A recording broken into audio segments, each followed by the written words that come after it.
Some people enter our lives like a blessing, and others leave us with lessons we never forget.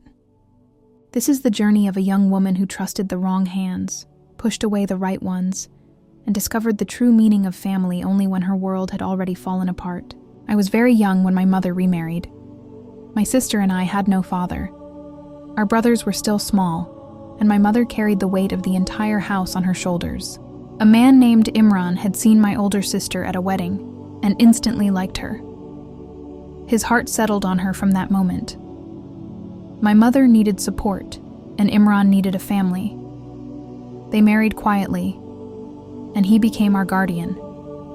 He treated my mother with great respect. In fact, he even fulfilled her dream of going for Hajj. Before leaving, my mother worried constantly about us. She prayed day and night that God would protect her children. During Hajj, she met a kind family. Their nephew, Arif, took special care of her. He served her like a son, carrying her things, helping her walk, making sure she ate. His sincerity touched her deeply. My mother's heart softened toward him, and she invited him to visit us when he came to Pakistan. Months later, he did.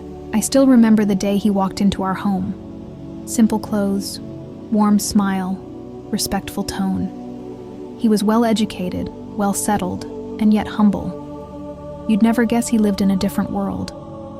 When my mother shared her worries about my future, she hinted to him about marriage. He didn't say yes. He didn't say no. He just asked for time. My mother could barely sleep. She felt this was the right match for me. So when he returned after a few days, she spoke to him with such helplessness that his heart melted. "I am sick," she said softly. "I don't know how much time God has given me. Before I leave this world, I want to see my daughter safe." How could he refuse? Out of kindness, Arif agreed. Everything happened quietly. Before he could even tell his parents, my mother arranged the marriage, and within days, he left for Saudi again, promising to return soon. I was only 17. I didn't question. My mother's word was the law for me. She told me not to get too close to my in-laws, and I believed her. She taught me to hide letters from Arif's parents, so I read their letters, then tore them and threw them away. I didn't realize I was breaking hearts far away. When Arif returned months later, he took me to his parents. They were hurt that he had married without them. But the moment they saw me, they forgot their sadness. His mother hugged me as if I'd always belonged to her. She showered me with blessings and jewelry.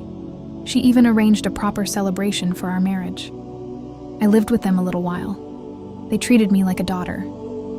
But I, young, stubborn, and blindly following my mother, couldn't understand their love.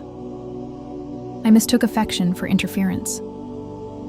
After 2 weeks, we left for Saudi. Life there felt like a dream. Arif had a good job.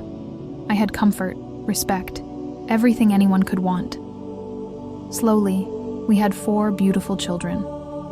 Arif stayed busy, and I spent my days raising them. But the shadow of my mother's advice always lingered.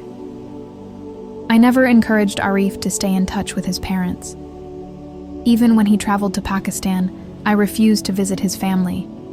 My children grew up never seeing their grandparents, and I didn't realize how wrong that was. Then, suddenly, life changed. One ordinary day, Arif left for work and never returned. His car crashed. He died before he reached the hospital. My world collapsed in a single moment. A foreign land became darker, colder. I was alone, a widow with 4 young children. His kind friends helped me return to Pakistan and ensured I received the compensation money. When I came home, my own family welcomed me warmly. My mother said, "If your in-laws find out about the money, they'll take it." I trusted her.